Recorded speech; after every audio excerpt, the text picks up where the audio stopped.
because I had to ask myself that question. I was like, what is this about? Yeah.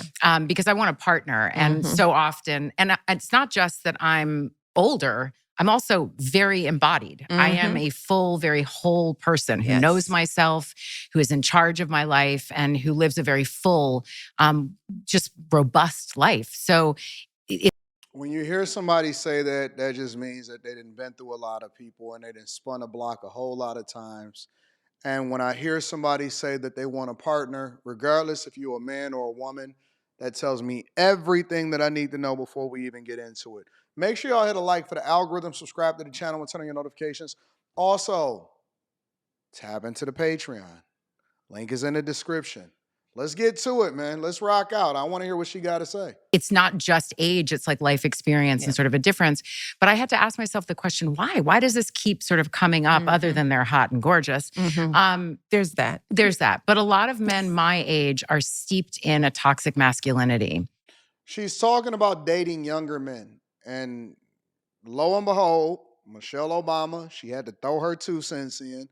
And there's that. She's talking about talking to much, much, much younger men versus how old she is.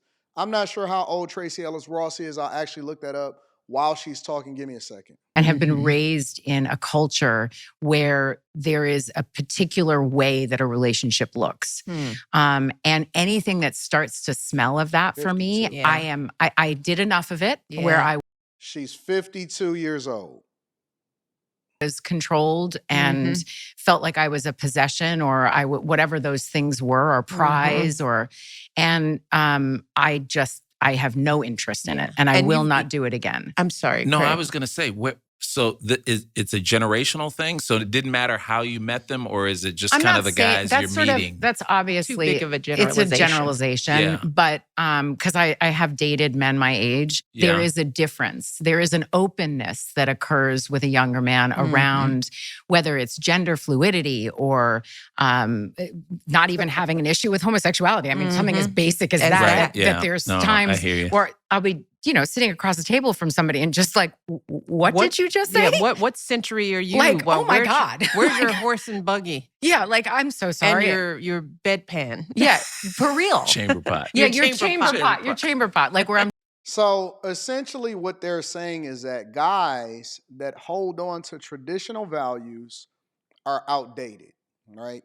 She prefers somebody that is into their gender fluidity and transgender and homosexuality, and people can just do whatever it is that they want to do when they want to do it, and all of this other stuff.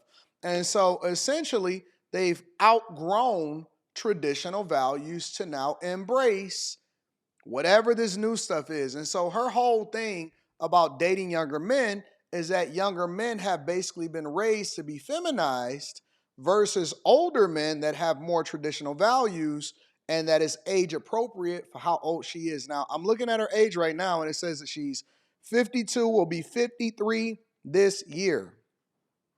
Wow. It's crazy. It's crazy in my opinion personally, and I want to know what you guys got to say inside of the chat. It's crazy in my opinion personally to be listening to a 52-year-old woman talk about she prefers to date younger men, which, listen, do whatever you want to do when you want to do it. When guys do it, they say, oh man, you hunting, you're a predator, all of this stuff. When women do it, it's based off of the fact that they understand her because it's all about evolving and gender fluidity. But let's continue to hear what she has to say. Just like, this is not a match. And I have long been past the age where I feel like it's my job to teach somebody or grow them up. That I'm not interested in. So, but it's interesting. I mean, there's so many different philosophies on dating, and I have come up with mine. I have come up with what works for me and what makes sense for me and what feels safe for me. She used to be like so hot to me. I mean, so hot. And this is what happens a lot of times when people share their personal opinions outside of whatever it is that they do for a living. And that starts to bleed into and feed into, because obviously, with social media and advent of it and the blowing up of the social media space, you kind of pay attention like, dang, she ain't never got no man. She ain't never married. She just continuing to age and she got this, fine ass body and stuff like that. And this chick Must be, you know, in your mind, it's kind of like the Halle Berry syndrome. Must be something wrong with you. What's wrong with her? So she bad as hell, dated all of these people, and ain't nobody snatched her up and wiped her up. Ain't nobody convinced her. That's kind of the syndrome that I have with Tracee Ellis Ross. Me personally. I know other people got their preferences and all of that. Obviously, she's aged and she's aging, but I mean, she's still, in my opinion, she still look good.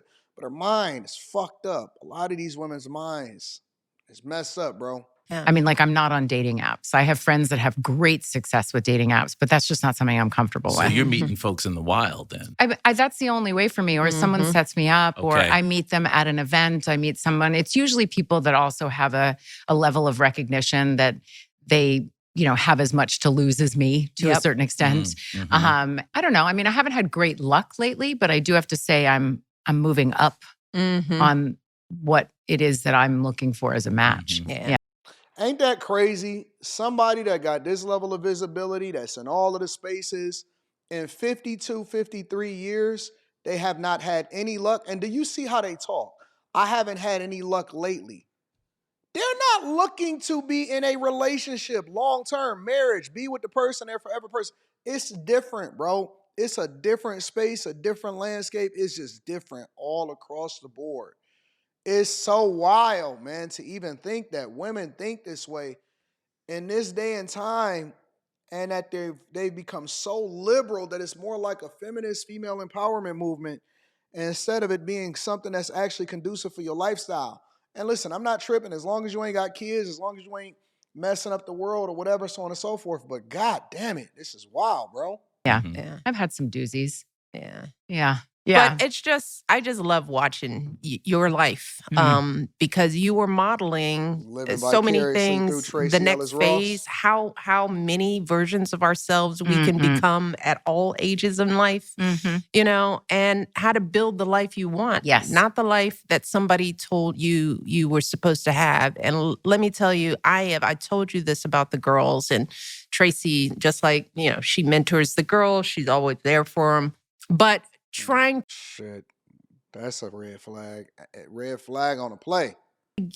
Trying to make sure that I am not subconsciously sending them these messages about what their life should look like. Even like when you ask, are you dating anyone? I mean, that's something that we ask young people in their 20s. You know, the whole thing about weddings, you know. We talk a lot about that. Yeah, it's just like the pre-proposal and the bachelorette and the pre-honeymoon and then the 3 wedding dresses and you know, have you thought about the amount of money, your 32 list items of who you want to marry, or are you more busy picking out your photographer? Yeah, it's interesting, that whole, I hope 32 list item.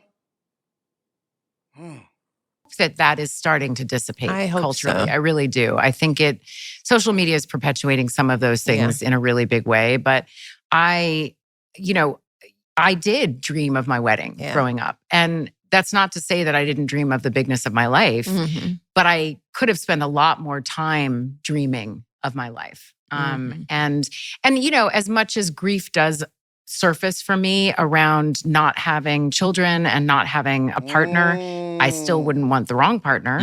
So the truth is coming out. So she really did want these things. Listen, let a woman talk long enough, even if it's Tracee Ellis Ross, and they will tell you everything that you want to know about what you want to know when you want to know it. And you know, they sit there and talk this gender fluidity bullshit and all of this stuff. But in reality, they wanted the same thing that every traditional woman ever wanted when they was growing up. For whatever reason, they found themselves being indoctrinated and not getting the results that they wanted. And this translates into what you see today and them preaching this nastiness online that they influence in the next generation and basically imparting all of their generational trauma onto them to prevent them from being able to get the success that they should want to. Let me know what y'all think inside of the chat. Make sure y'all tap into the Patreon. Link is in the description. We're going to continue this on After Hours. I love you. I appreciate you. Can't wait to read what y'all got to say.